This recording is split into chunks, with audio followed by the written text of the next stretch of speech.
Good Friday afternoon. Thanks for joining us on Kare 11 News Now. I'm Rena Sargentopoulos. Right now, Brooklyn Park Police are looking for a suspect after a home invasion early this morning. Officers say they were called to a home on Hampshire Avenue North about 5 a.m. That is near Park Brook Elementary School. A woman says a man she did not know got into her house and held her at gunpoint. Police say he demanded money and sexually assaulted the woman. Brooklyn Park Police are asking residents in the area to check their cameras for any evidence.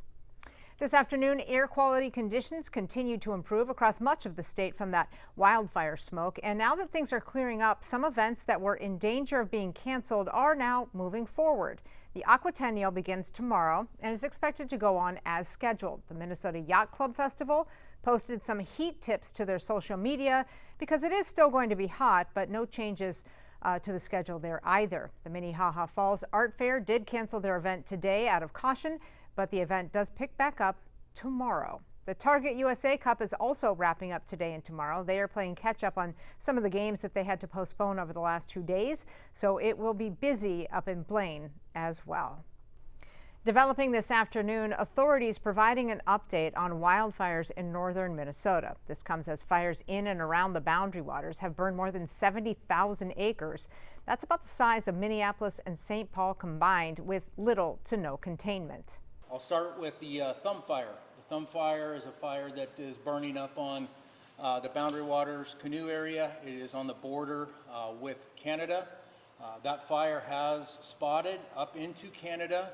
And has progressed pretty significantly, undetermined how far and with what intensity. I think the take-home message there is we're really trying to coordinate with our Canadian partners to the north, as well as the First Nation tribes up there. I will also say that fire remains largely unstaffed.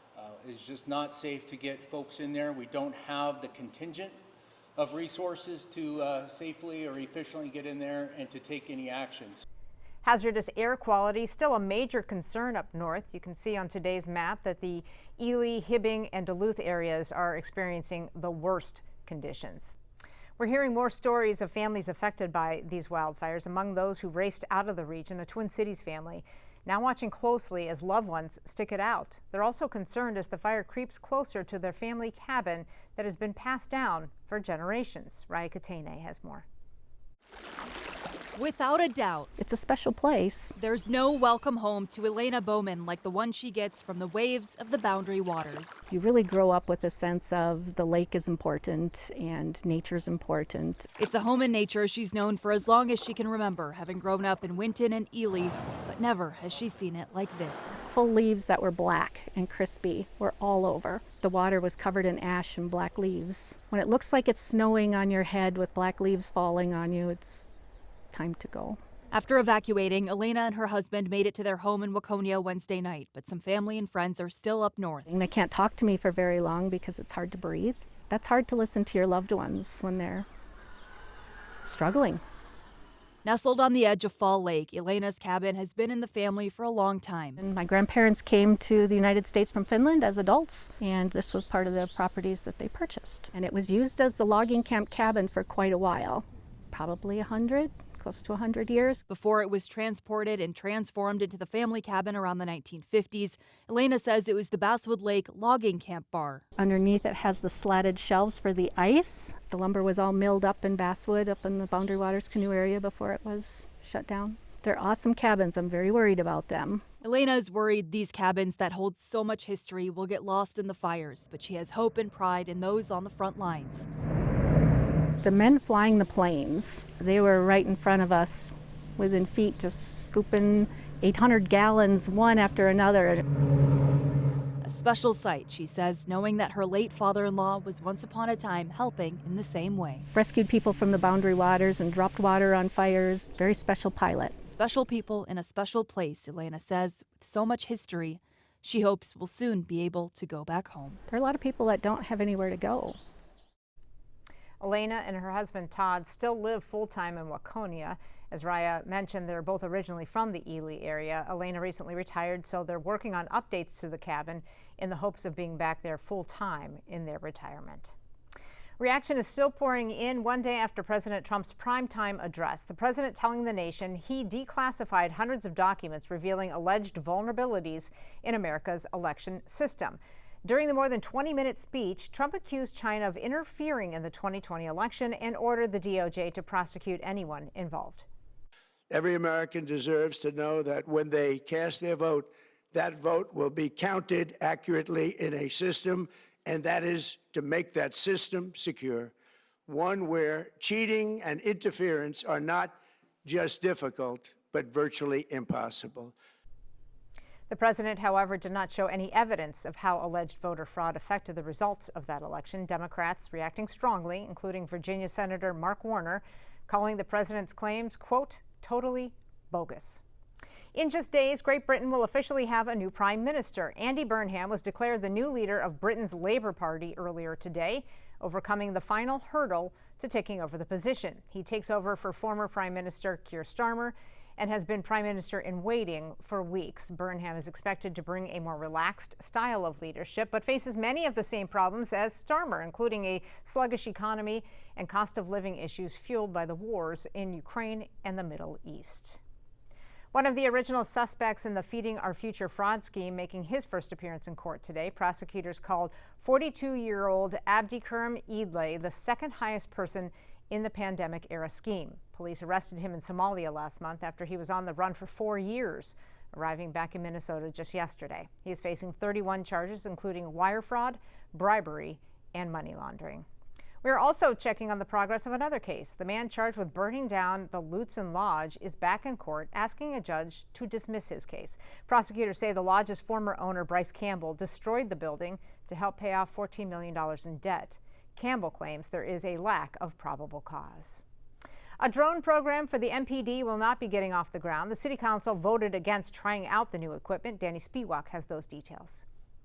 The Minneapolis City Council voted down a proposal today that would have allowed MPD to use drones as first responders in North Minneapolis as part of a 75-day pilot program.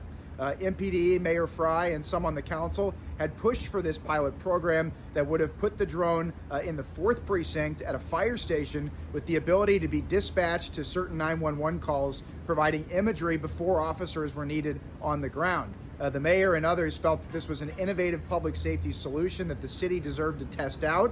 However, critics on the council raised data privacy concerns, say they don't trust MPD to use this type of technology, and also raised concerns about this company, the drone company, Skydio's ties to Immigrations and Customs Enforcement and contracts with the Israeli military. It voted down in a 6-6 tie, meaning it won't move forward for now and this technology won't be used. The FDA is investigating iceberg lettuce supplied to Taco Bell by Taylor Farms as a possible source of the foodborne illness cyclosporiasis. That's according to a report by NBC News. The CDC confirms more than 1,600 people across the U.S. do have that stomach bug. The health alert also states another 5,100 cases are being investigated as the parasitic illness. So far, more than 30 states have reported cases, with Michigan leading the way. To avoid getting sick, it is safer to wash fresh produce under running water. The CDC also recommends cooking your fruits and vegetables if you truly want to be sure you've killed the parasite. After 5.5 weeks of World Cup games across North America, it all wraps up this weekend. Defending champions Argentina will face Spain. It all goes down in New Jersey this Sunday at 2 p.m. NBC's Adam Harding is in East Rutherford, New Jersey, with more. Well, after more than 100 soccer games, it all comes down to this: the World Cup finale this Sunday at New York, New Jersey Stadium. The only question, will it be Argentina or will it be Spain? Odds makers right now give Spain the slight edge, but this one is shaping up to be real close. Argentina, of course, they won it 4 years ago. They're the defending champs. And a lot of fans wonder if this might be Lionel Messi's last tournament. They believe there's some Messi magic at work. They remain confident, but so does the team from Spain. Among the 80,000 fans expected at the stadium, President Trump is set to be on hand. He'll then present the trophy to the winning club. Certainly excitement in the region has been building. We have been wondering who would make it to the finals. We're now just 2 days away from crowning a winner. Argentina or Spain? Who you got? In East Rutherford, New Jersey, I'm Adam Harding. Now back to you. I would have no business trying to guess. Well, this weekend will also feature the first ever halftime show in the competition's history with stars like Justin Bieber, Madonna, Shakira, and BTS set to perform. There will also be a closing ceremony that actually begins before kickoff at 12:30. All right, stick with us. We got more news and weather coming up after the break.